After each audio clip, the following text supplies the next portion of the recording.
Hello. Happy Sunday. I hope you can hear me. Let's just say hi in the chat. Let me know that you can hear me. I'm using a different setup and I want to make sure it's working. I did test it, but you just never know a test versus live. Okay, Melissa can hear me. Hello, Melissa. Can you hear my creaky chair? It's very creaky. I have to stop moving. Okay. Don't move, Sarah. It's not natural for me. Hello. Hello.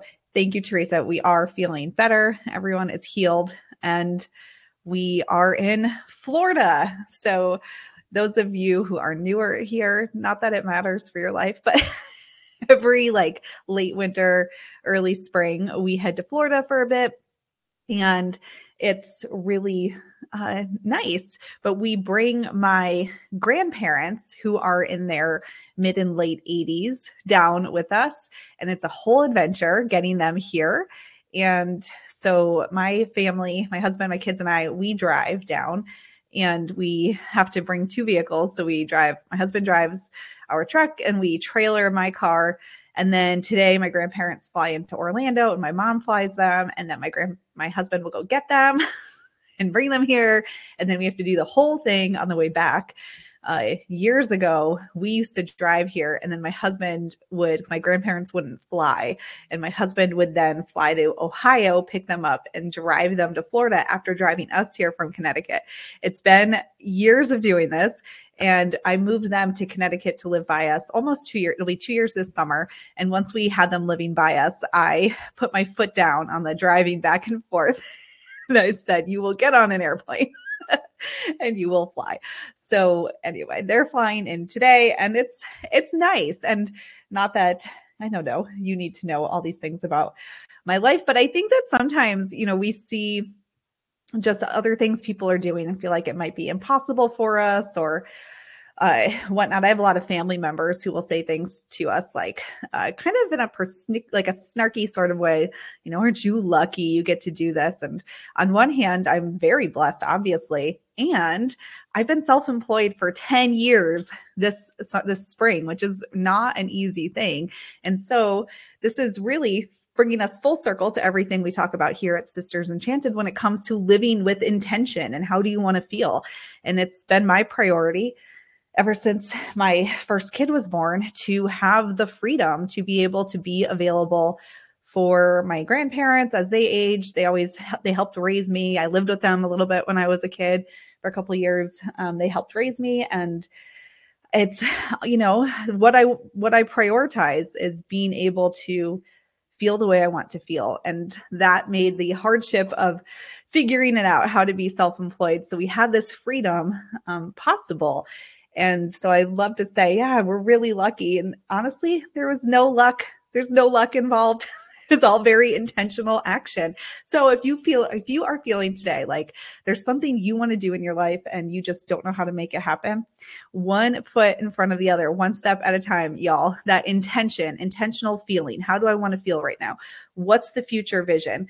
It's one step at a time toward that. And then weeding away absolutely anything that is not in alignment with that vision. Anything at all that is not in alignment with that vision, start to weed it out and take risks and bet on yourself. All right, there you go. And this actually leads me into where we're starting today. So for today's coffee chat, we are going to do our weekly planning. I'm going to invite you to do that as we do every week. We're going to look at time. I'm also going to talk about money today, but everything I just said as I was getting into this brings me to the Sunday email that we sent today. Now, I don't know if Anna has sent the one for current students. They get sent by two different people. It's quite the adventure here at TSE land.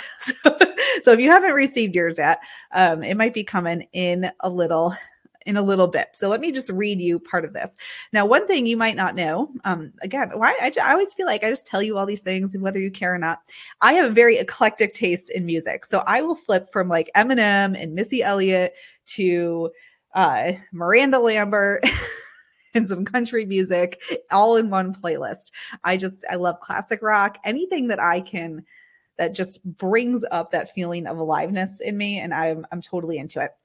So Casey Musgraves, she's kind of a country pop, she writes for a lot of people and sings her own music, but she has a new album coming out and she released one of the songs the other day. And I was listening to it and I must have listened to it 10 times in a row. And I sent a snippet of the lyrics in today's email. The song's called Deeper Well, and that's also the title of the album that's coming out. And I'm going to read you just this snippet. Don't worry, I'm not going to try to sing it to you. That would be awful. So here it is. So I'm getting rid of the habits that I feel are real good at wasting my time. No regrets, baby. I just think that maybe it's natural when things lose their shine. It's natural when things lose their shine. So other things can glow. I've gotten older now. I know how to take care of myself. I found a deeper well. When I was growing up, we had what we needed, shoes on our feet, but the world was flat as a plate. And that's okay. The things I was taught only took me so far, had to figure the rest out myself. And then I found a deeper well. When I say I listened to this 10 times over, I'm not exaggerating. That line, but the world was flat as a plate, it ripped through my soul in such a big way. And I want to get on a mountain and play it for people over and over and over again. And that is one of the reasons why I am so committed to what we do here at the Sisters Enchanted, because the world doesn't have to feel flat as a plate for you. If you're feeling like life is okay, like life was good. We had food on the table, shoes on our feet, whatever. Like life, it doesn't have to be bad to feel flat. And I think that that's something that we do in our mind, particularly as women who feel like we should just be grateful for what we have. Life can be good and feel flat at the same time. So sit with that. Life can be good. You can have everything you need and life can feel flat. So when that happens for us, that's when we say, well, how do I want to feel? And what can I do to get there? And that, again, full circle to what I started explaining my yearly Florida trek with everybody. And it's easy to say I'm so lucky, right? And luck has nothing to do with it. Luck has absolutely nothing to do with it. It's all intentional action. And when I look around, like I said, I've got a lot of family members who I have my grandparents, it's a second marriage for both of them. They've got 6 kids combined. And all these kids will often say like, oh, Sarah, I wish I could do what you do. It's just not possible for me because X, Y, and Z. And then I say, well, yes, that's true right now, but that's also the circumstance that you're accepting for yourself. And that's okay. I'm not here to say everybody live a life of freedom on the road. That's not for everybody. And if there's something about your circumstance that you feel like is just not letting you live the life you want to live, how do you make baby steps to change it? 15 years ago, I couldn't have done this because of my life circumstance. And even 10 years ago, it would have been more challenging. And now, over time, it's pretty easy for us to hop in the car and leave and just go somewhere. And that's with time and intention and unfolding that yellow brick road in front of us, one brick at a time over time. Nothing is overnight, right? 10 years of work, and I'm able to do much of what I can do in my life now. Let's see here. Yeah, I love Casey Musgraves. I love her so much. She writes a lot. If you look like the songs that she writes for a lot of popular songs she's written on also. Weird small world story situation that matters to pretty much nobody probably here but me and maybe like 3 people who will listen to this. So one of the things that I spend a lot of time honing my skills on is writing. And it's literally the thing I spend, if I'm signing up for an online course myself or like a group or something, it has to do with writing. It's the thing that I love to do more than anything, probably. I mean, I love to talk to y'all too. So talking and writing, I love to write. If I could just write all day, that's what I would do. And that's what I spend my time doing. So I was in like this writing circle thing. It was probably 5 years ago. And there was this dude in the program. And I found out like last year, he and Casey Musgraves had been dating for like 2 years. And I think they broke up. But how small, my mind was blown to feel like I was sitting in a Zoom call with someone who was dating Casey Musgraves. And somehow that made me feel like I now know Casey Musgraves, even though I barely talked to that guy and I don't know Casey Musgraves. In my head, I am now just like 1 degree separated from Casey Musgraves, and we're basically best friends, even though she has no idea who I am and never will. So interesting how things play out and how things happen in the world. Okay, yeah, the Kevin Bacon effect. Totally, Teresa. All right, let's think ahead to our planning for the week. So part of these Sunday coffee chats, and really the premise why I want to do them, is to encourage you to think ahead and think of your week ahead like your vision board. Your calendar, your planner is your vision for the week ahead. Now, if you haven't done it yet, I know it's if you have one device, it might be tricky to watch and do it at the same time. But grab your planner of choice, or just hear what I'm saying and do it later. I, of course, have my handy Sisters Enchanted planner here. And remember, the first step to thinking about your week ahead is going to be everything that you have to do, everything that has a time commitment to it. And I want you to put those things down first. So I've done mine, and everything that has a time commitment is written down, and it's in my digital calendar also, so that there's no way I can forget about it. There's no way I can miss it. I mean, I guess I still could. I'm not perfect, but it's written down and it's in my calendar. And I ask you to start there with the things that have to happen: work, appointments, Zoom calls you have to be on for classes or whatever it is that you participate in. Sisters Enchanted Zoom calls. I got a whole bunch of them next Sunday. So all these things that you have to do, put them on your calendar. And I ask you to start there, because if we start by thinking ahead to how we want the week to look, or what is the way we want to feel for the week, if we have all of this practical stuff hanging around in the ethers, not on paper, I think it can prevent us from, it can give this feeling of, but I'm missing something, or there's some stress here, so I'm not free to think, right? So we want to get this hard stuff, everything that has a time commitment, down first, so that we're free then to envision and feel for the week ahead. So time commitments, then the freedom. Kimberly says, a witchy masquerade ball Saturday. Oh, that sounds so much fun. I would love to be at a witchy masquerade ball next Saturday. I'll be here with my grandparents, keeping my grandfather out of trouble. He has dementia and he can cause some trouble. Anyway, all right, have fun with that. That sounds, we'll all wish we were there with you. So put all of your commitments down on paper. From there, what I want you to do is think about, this is where we bring in how you want to feel, where we bring in your vision for the week ahead, and start to ask yourself, what do you need to do, or what can you put on your calendar that will help you feel the way you want to feel?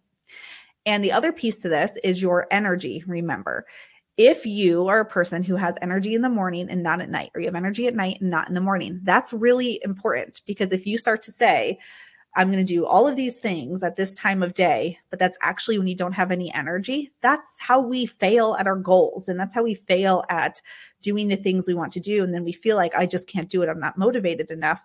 But really what it is an energy misalignment. So an example just recently for me, we arrived here yesterday. We had all this stuff to unload. The place was a mess. Our stuff was everywhere. We just dumped all the stuff in the vehicle. And my husband really wanted me to help tidy it up. I have no energy at night. So I was like, well, you just do what you will, and I'll finish my part in the morning, because that's when I have energy. So if for you say, I'm going to exercise, or I'm going to meal prep, and I'm going to do it at 7:00 at night, but you don't have energy, then you're not going to do it. So don't put it in for that time. So we want to think about your energetic capacity for all the things you want to do also. And then start to look with your blank space on your calendar. What can you put in to help you feel the way you want to feel? What do you need to do? And this is where we can start to ideate. So this week, actually, we're in the 3rd quarter moon phase for the whole week. The new moon is on Sunday, I think, the Pisces new moon, right? Yeah, I'm pretty sure. And so this whole week we're in the 3rd quarter moon phase, and the 3rd quarter moon phase is really that resetting, that letting go, the reflecting on what you need to do to make shifts. And this is where we start to put into use practices that are like crystal grids for support, or or maybe taking the bath with the different herbs and the rose petals to infuse love and power or whatever you want into your life. We can start to take all of our really like witchy tools and practices this week and help us open up our creative juices and our energy to a new vision forward. So I hear from a lot of people who feel like they can't do things because of their job, which is very true. I totally get it. There was a time when I had a 9-to-5 myself. And if a person is itching to do something different with their life, what they might do during the ideate phase is set a crystal grid or take that ritual bath or something and start to open up the possibility of a different job that's more in alignment with the life they want to live, like a work from anywhere job or just a consulting job or just a different job altogether, and start to open up that channel to receive that. So with this third quarter phase, we lean into the water energy, and that water energy is very dreamy. And it is a place where we can sort of get lost in what's possible for us. Now, the thing I want you to keep in mind when I say that, getting lost in what's possible for you, you also have to be aware of thinking outside of what you know. So if you only know a certain way forward, like if you want, for example, what's another example I can give? Okay, I hear this from women often, usually like in an email or on the sidelines, or in like a smaller group situation. People don't usually talk about this in the big groups, but people will tell me that they want more intimacy in their partnership, or they want a different kind of intimacy than they've been having for the last 20 years, but they don't know how to talk about it, or they don't know how to change it. Right now, that's not my area of expertise. I'm getting people to change that anyway. And this is where we have to think outside of what we know. So if for you, you've had the same routine, the same evening routine, the same like interaction for 20 years, you have to think in terms of something you've never done before, or think in terms that you've never thought. The same when it comes to getting a job. If you've always applied to jobs through the same place or looked in the same kinds of places, you have to look outside of what you're comfortable with and stretch your energy to a new awareness, a new level of possibility. When we think of experiences that we all have, like you can let's work, right? We all have to work at some point in time. That's the same. Like you have to work, but there's all these levels of energy and where you could be working. So the kind of job you could be doing, the kind of income you could be receiving, the kind of people you could be working with. And in that way, it's one thing, but there's infinite possibilities. The same is true in your intimate partnerships or in parenting. I hear a lot from people who have adult children that they find challenging to have relationships with. There are a lot of people with adult children, and there's infinite possibilities for how that relationship could work. And that's where you've got to line up with a different possibility than what you already know is true for you. And that is so challenging because it's like speaking another language. If you've never spoken it, you've never heard it before, you've got no idea what's going on. So for you to try to jump to another possibility when you've got no idea what's going on, that's really challenging. And though it's also possible with intention. And when you start to expand your emotional capacity and expand your vocabulary around what's possible for you. So with this third quarter moon week that we're in, as you're planning your week ahead, also consider that energy and that dreaming energy. And what do you need to do to stretch your belief around what's possible for you and sort of jump to another possibility and then act in that way. And those are the actions that we want to take and start lining ourselves up with. In the email today, I also put a prompt in there for this week to complete this sentence. I'm tired of, and then complete that sentence. The thing that you're tired of in your life right now, that you're most tired of, that's a really good place to start. What do you need to reset on? What actions can you take this week to start to shift the gears on that and then get it moving forward? So when you're thinking of your week ahead, people have a lot of aversion to planning and calendars. It really is like a vision board for your life. So get in there and vision board your week. And a great place to start. I'm tired of fill in the blank. All right, let's hear. Carla is sharing. Oh, yeah. And Carol shared too, the dimension trouble. Oh, yes. My grandfather this morning thought he was flying by himself, wanted to know how he was getting on the airplane. It's always a journey. Carla, as a self-employed work from home, feel like I have too much freedom, need to create deadlines for my projects and how to prioritize my work activities. Yeah, Carla. Oh my gosh. That's like a whole other a whole other thing in and of itself. When you have that time freedom, I do find this, it's like a spectrum. People who feel like they've got no time freedom and they can't do anything they want, and then people who have tons of time freedom and are not getting where they want to go.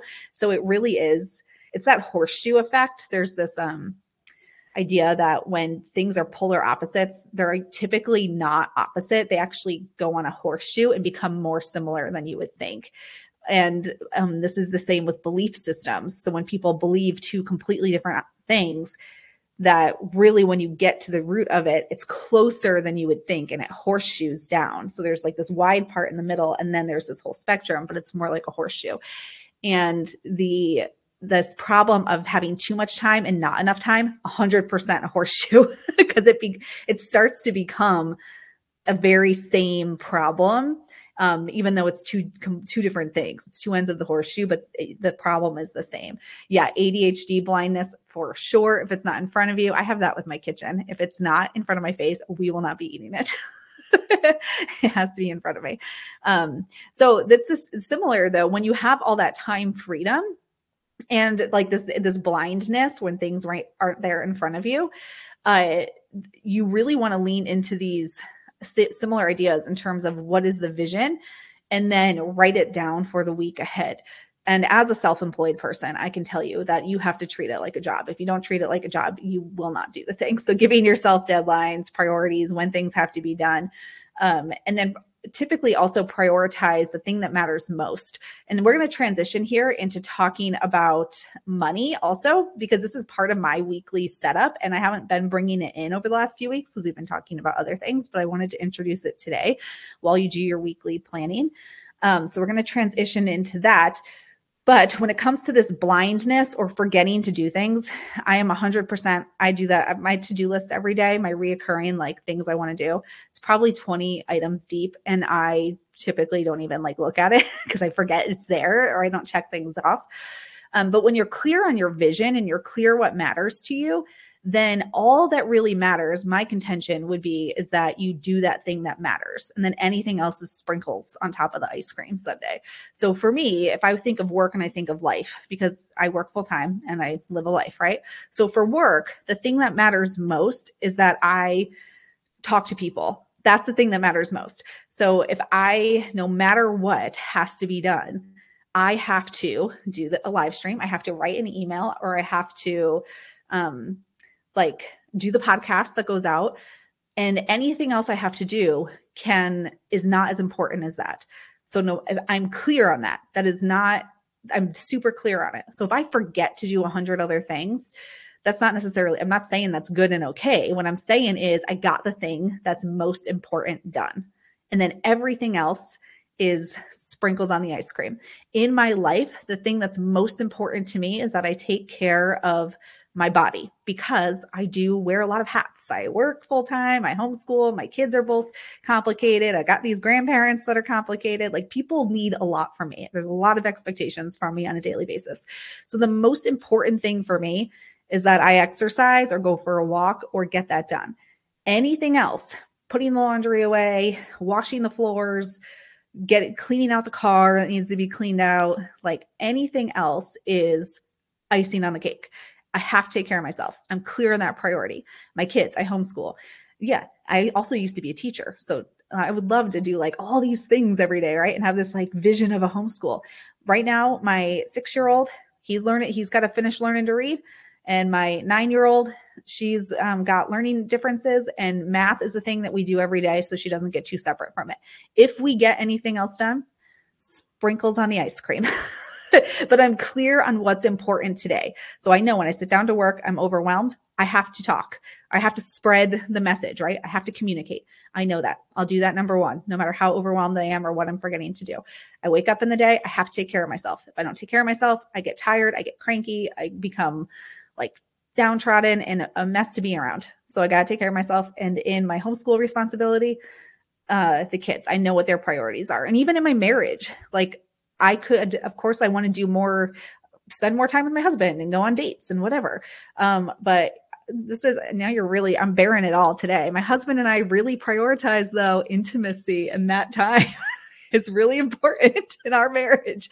So if we have the choice between like sitting down and watching a TV show and doing the other thing, we're going to do the other thing because we know what the priority is. And then that's what we prioritize. So just knowing like what is the number one thing for you and doing that. And then if you need to, schedule in on your calendar also. If something's not written down for me, it's not happening. We could like buy all the food in the world. And if it's not clear written down somewhere that we're having chicken and broccoli on Monday and tacos on Tuesday, it will sit in the fridge and fester and die. It has to be written down. All right. So let's see here. And Carla, I've got to pick your brain here in a minute, or just anybody about the self-employment thing in particular. So Rebecca is sharing 1 project a day. I have to watch out for perceived expectations. It's what one might think others expect for them. Yes, expect from them for sure, 100%. And Cynthia's tired of driving 2 hours to work and 2 hours home. Yeah, Cynthia, let's get that resume out in the world. Look for something different. Okay, so let's shift gears to money here. And I'll try not to go on too much longer. So every weekly on, usually for me, it is Sundays, Friday, Saturday, or Sunday, I do the week ahead planning and I look at my time, my energy. If I realize I'm like way overwhelmed and have a lot on my calendar, then I will, if it's work, I'll just tell the team, hey, I've got a lot more to do than I thought. There's no way this is going to get done. There's no way this thing is going to get done. Or I'll tell, because I do have childcare 2 days a week. My mom, I pay her. She's part of my support staff. She comes to my house, helps clean and organize and take the kids to swim lessons and stuff. And sometimes I'll say like, I realize I bit off more than I can chew this week. Do you have time on an extra day? What's that look like? Can we make it happen? And then I know I can get the support that I need. Now, money is the other thing that I look at. And I actually look at my time and money every single day. I look at what I have to do the next day and I check all the accounts every single day. It doesn't take me long. It's just a few minutes because I do it so often. And when it comes to money, this is part though of my weekly and daily cadence.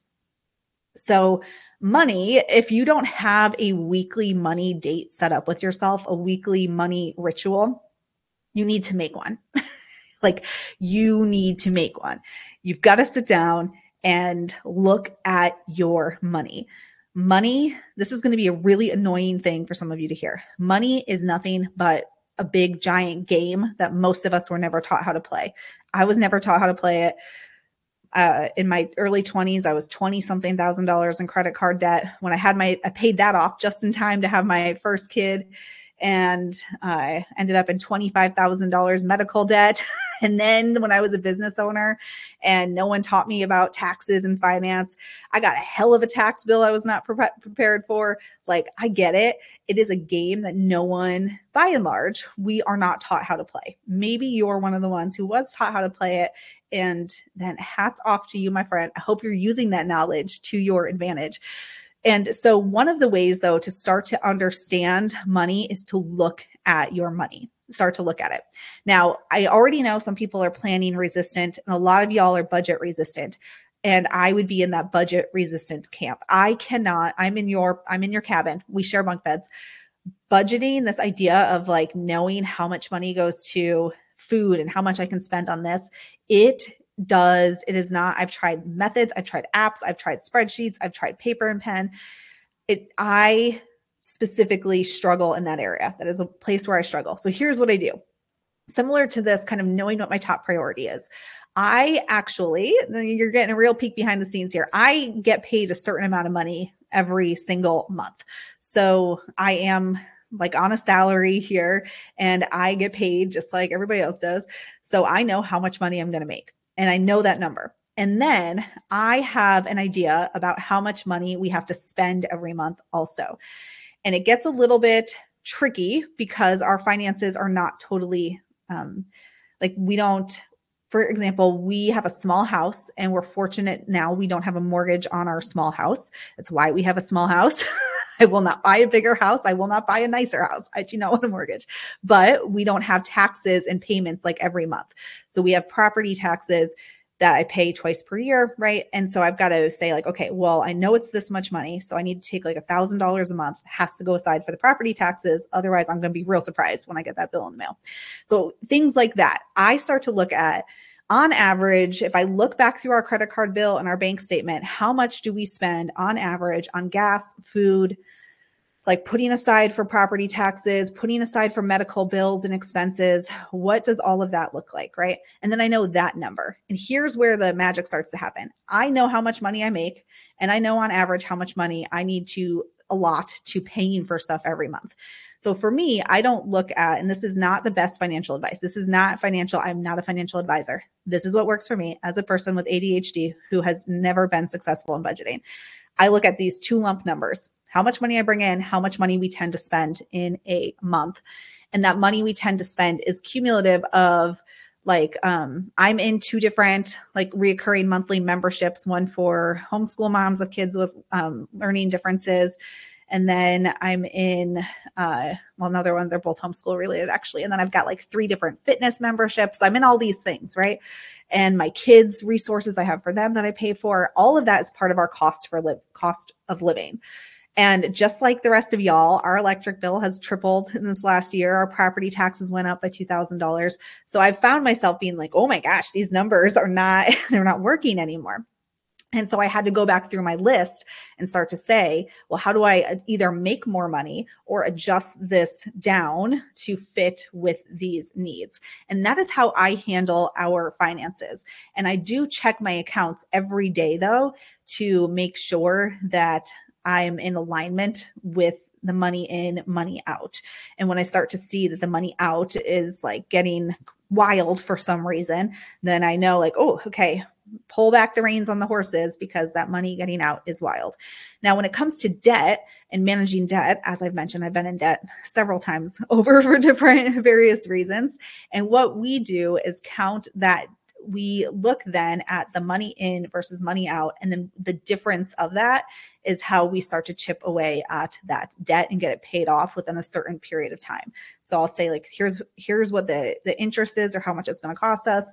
And then divvying up the money over time and making sure not to increase the debt. And I do this. That's part of my weekly, daily, where's my money going? Where's my time going? Because time and money are the two things that will crush your soul into this tiny little pebble that feels like it has no agency in this world. And rather than being this like beautiful mountainside cliff that grows trees out of it and takes up all the space at once, we will get crushed down to these little puny pebbles because of time and money struggles, and then not wanting to deal with it and not knowing how to deal with it and not feeling like we have the power to deal with it, and really just it's no good. So we've got to look at it all the time and start to build back those layers of confidence and agency, and like we can make moves here and we do have space to grow and to shift. And so I do that as part of my weekly planning and daily cadence. So if you're not looking at your money, you've got to look at your money and then start to also understand it as a game. I will say too that I have never been particularly good at cutting expenses. So in this time where our property taxes have gone up, food costs have gone up, everything has gone up, right? We drive a diesel truck because we're camper people. We have an RV, so we drive a big old diesel truck. That's costing more. Everything's costing more.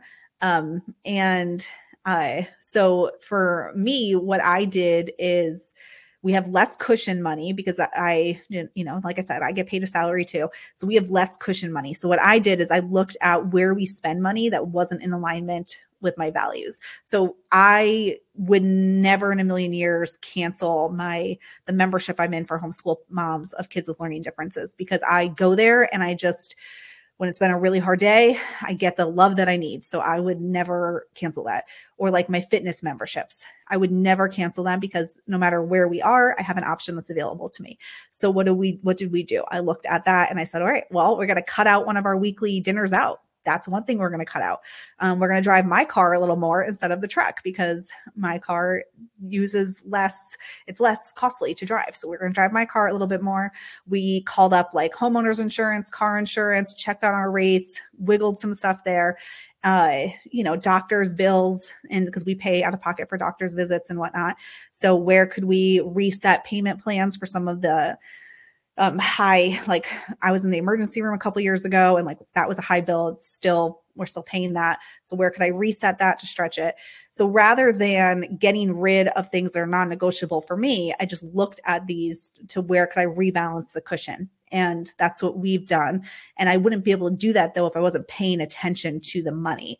So I have to pay attention to it to know where it's going to rebalance that cushion, right? All right. So I want you to make that part of your weekly planning, your weekly vision, your weekly casting for yourself is to take back your time and your money. Those two things will rule your life if you do not assert authority over them. If there's one thing I ever say to you, it's this: assert authority over your time and your money. Do not let the time and money assert authority over you. And I've always found it easier to make more money, whether that was when I worked and I had to like take on a part-time job temporarily to pay off a debt or get ahead or help reach my financial goals. Now that I'm self-employed, just like all of you, our expenses on the back end have risen here, and it's been more challenging this last year to do that. But that's always been my goal as well. How do I make it so I can get a raise that I need, right? Just like if you have a job and you need a raise, you would go tell your employer that to adjust for cost of living. All right, let me just check through some of these money comments here. Rebecca's on month 2 of their budget and it's working beautifully. I love it. Sharon, I was taught how to rob Peter to pay Paul. Me too. I used to say that's one of my very good skills. It was helpful though in my first years of self-employment. When I started the Sisters Enchanted, I was like 7 months pregnant or 6.5 months pregnant, something like that. And this was before the Affordable Care Act. So our health insurance, my husband was self-employed and I worked for a small business up to that point. And so our health insurance wouldn't cover any maternity care. And so we had things in place for that. Anyway, long story short, it was an emergency situation. I ended up back in the hospital with an infection, multiple hospital stays. My daughter was in the NICU. It was $100,000 medical bill that we got slapped in our lap when she was like 6 weeks old. And so we did not have like funds. There wasn't cash. And I will say that skill to rob Peter to pay Paul was very helpful though in the early days when I didn't have the money to fund a business and make it successful. And that's part of that game of money though, is knowing where you can get money from and then knowing how you can use it to make more money back. But that's things that we largely are not taught at all. All right, let's see here. Alice says auto pay and auto save plans work the best for me. Yes, Alice, I love auto pay. If I got to pay for stuff manually, there's a very good chance I'll pay it late, even with reminders, because my brain works that way. Alice says weakness is credit cards. I will say the first time I was in over 20 grand of credit card debt, I canceled all my credit cards, took the credit score hit at the time, and did not have credit cards again until I wanted to start a business. And then I was like, I'll have to have a credit card. And I was so nervous I wouldn't get one. And I did. And now though, being more disciplined in that and having the cadence I have of checking my money, I love my credit cards because of all the rewards we get. We like never pay for hotels. We never pay for plane flights. I buy like this expensive face lotion from Ulta Beauty, and I just got like $200 of Ulta a gift card from my credit card points. So I went and got my stuff, didn't have to pay for it. And so now I love credit card points, and it wasn't without the lessons I had to learn along the way. That says not budget resistant, budget non-compliant. Yeah, my brain and like filling budget stuff, it's just not a good scene. We use them at TSE and in my personal life. My bank account does bucketing. So when money enters the bank account, it'll automatically disperse the money into buckets. So we do that. And like I said, business and personal, I do this. And if you get $100, I have a certain percentage that gets pulled into different buckets for different things. That works well for me because I don't have to do it myself. And then these big bills that come, like my property taxes for my home, or like taxes to the government for Sisters Enchanted, that it all gets put into these buckets. So then it's not in the main account. And then I know that the money's stored in the bucket. And so both of my bank accounts that I have do it totally for free. I don't have to pay for it. And it just pulls, I just have to set it up, the percentage, and then it puts it in different buckets. Let's see. Amanda says, grateful my parents started giving me a monthly salary when I was 12 for all of my needs. I'd have to pay for all my own things and balance the budget. Yes. Let me tell you, Amanda, my kids, I teach them so much about money since no one taught me, and I had to learn the hard way. I love that you had that experience. That's so good. Let's see here. Oh, and Denise doesn't have a credit card. Yeah. If I can't pay for it, I probably don't need it. I will say I am now a big advocate of credit cards because of it's the game though. You got to know how to play the game. If you know how to play the game, they can be very helpful. But if you can't pay them, that's how you get in trouble. So Denise, both sides of that coin. It's that horseshoe again. Carol doesn't use cash, only credit, but I pay it off each month. Yeah. Yes. Same. Let's see here. Carol, high interest online bank accounts. For sure.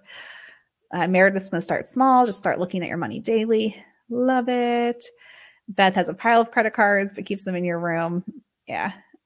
All right. Where do you start setting things up for a business? I'm actually going to ask y'all. I was going to ask in a message, but I think I could ask now. And then I'm going to let us go for the day. My husband's got to drive to go pick up my family at the airport. But let's just check any last. Yeah. Nicole started using Pocket Guard to track transactions. Yes. Buckets. I cannot say enough for buckets in your bank account. Jennifer, back in the days of paper coupons, super couponing. Me too. Oh my gosh. I should try to see if I probably don't because it was so many years ago, but I was one of those coupon people and I would get so much, it was all junk food looking back, like all processed frozen junk, but I too, because we didn't have any money. And when my husband and I got married, he was laid off from his job in April. We got married in June and I was finishing graduate school and had been working full-time in retail. And, when I say that we did not have money, we did not have money. And then when I was self-employed, doing what I did for work before Sisters Enchanted, I made a decent salary, but it was like I don't know. It was not enough to support a family, right? Like he still had to work and there was not extra money. So investing in starting the Sisters Enchanted was quite the risk. And anyway, I'm so glad I did it now all these years later.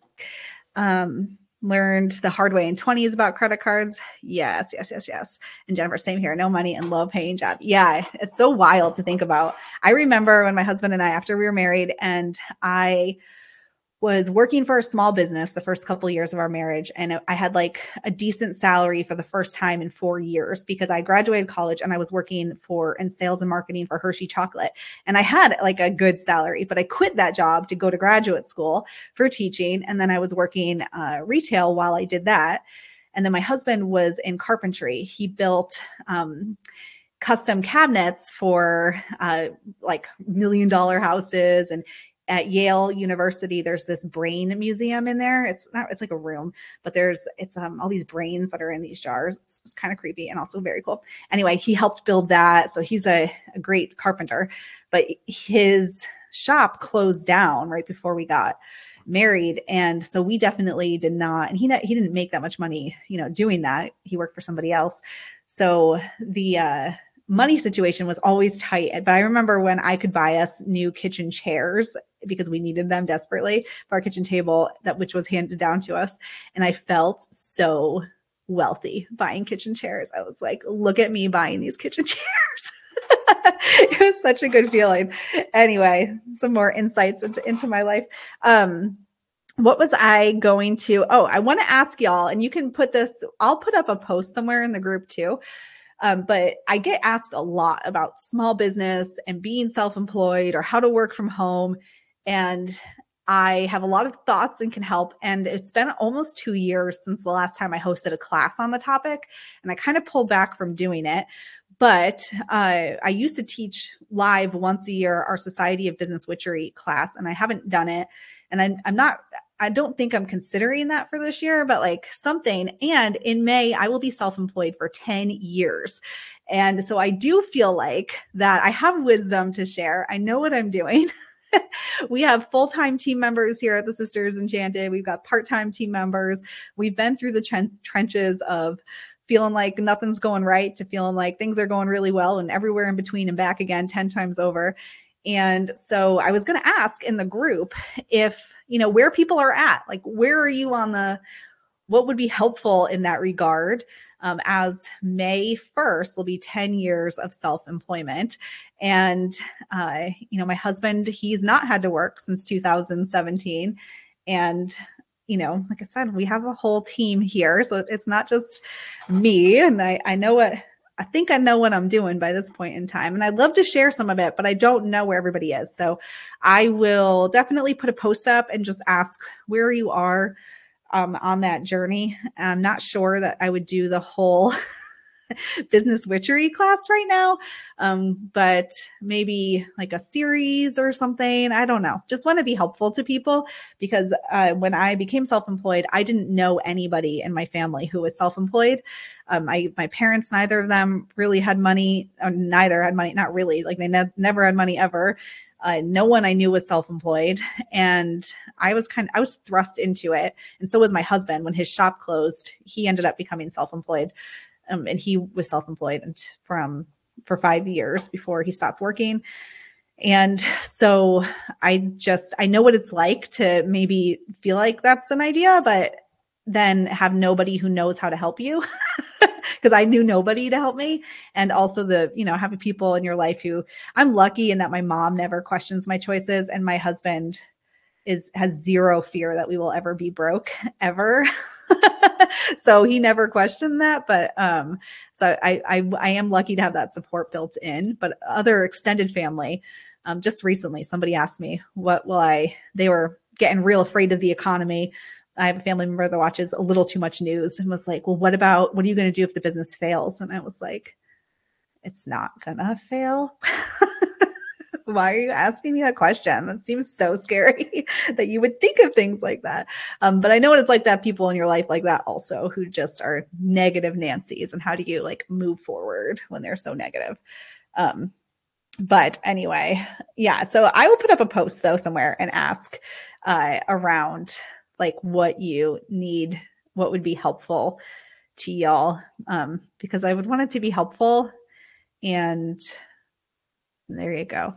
Let me just check here about Cynthia wants to pull the trigger. I need to consult a lawyer or tax attorney first. Cynthia, so a lot of that relies on the state that you live in, honestly.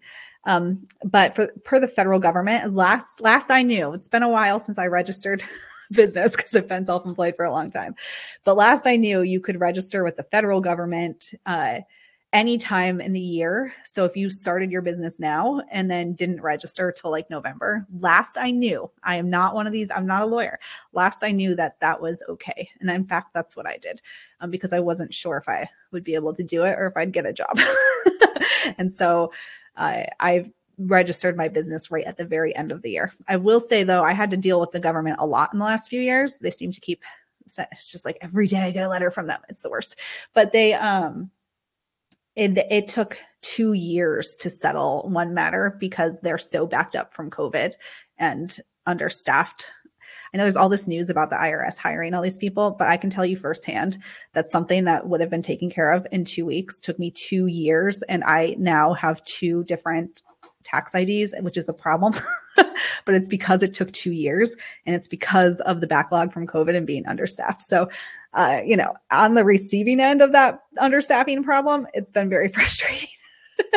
But I would always tell anybody who has the itch to try to make some money first and before you spend money to start a business. Like, see if you can't reach out through your network of people and because if you don't have I will just be honest. This is really truth bomb. If you feel like you don't have the gumption to make the first $1,000, paying to start a business isn't going to give you the gumption to do it.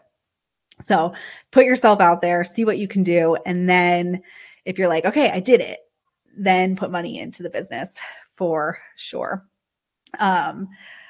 Oh yes, pay your taxes, Alice is saying, for sure. Yeah, we take we reserve 30% of all this. It's so interesting. I'm on a tangent now, but one of the things we hear from people, I think it's just angry people on the internet, but we'll get comments on the internet about like, how dare you charge money for holistic witchery and that price? And it's like some people can be really mean, you know, they'll be like, you're what's wrong with this earth and you deserve to go to hell and all kinds of hateful stuff. And it takes everything in my power not to be like 5% credit card processing fee, 30% to taxes. There's 5 team members teaching you. Like we are the fools for charging such an affordable rate. But yeah, you got to take all of that stuff out there, take all of that out, all that money off the top. 5% credit card processing fee. Well, it's like 3.5, but then if it's out of the country or if it's from PayPal, and then they charge like an extra fee, blah, blah, blah, blah, blah. So we round up, we assume 5% credit card, 30% taxes, paying people, all of the things. It all costs. Admin time, if you have to track processing. So if there's like payment plans that come through and that requires additional bookkeeping, admin time, and finance sorting, that comes out of there. It's a lot. It's you gotta pull it aside. But we err on the side of caution and bucket 30% for taxes, and then are delightfully surprised if there's money left over. Anyways, so, okay, highlights from today. Vision for the week ahead. Look at your planner and put in what you have to do. And then with the space that's left, what do you need to do to feel the way you want to feel? Third quarter moon. I'm tired of. Fill in the blank. What are you tired of? Fill in that blank. And that's where I want you to start with your vision for the week ahead. Money. Start making it part of your cadence to track your money and put, where's it going? I love the idea of this is how much comes in. This is the number overall of money that goes out. And we want there to be some cushion in between so that you can, live with freedom. And if there's not a cushion, make more money. I personally feel like that's the way forward, or realign your priorities.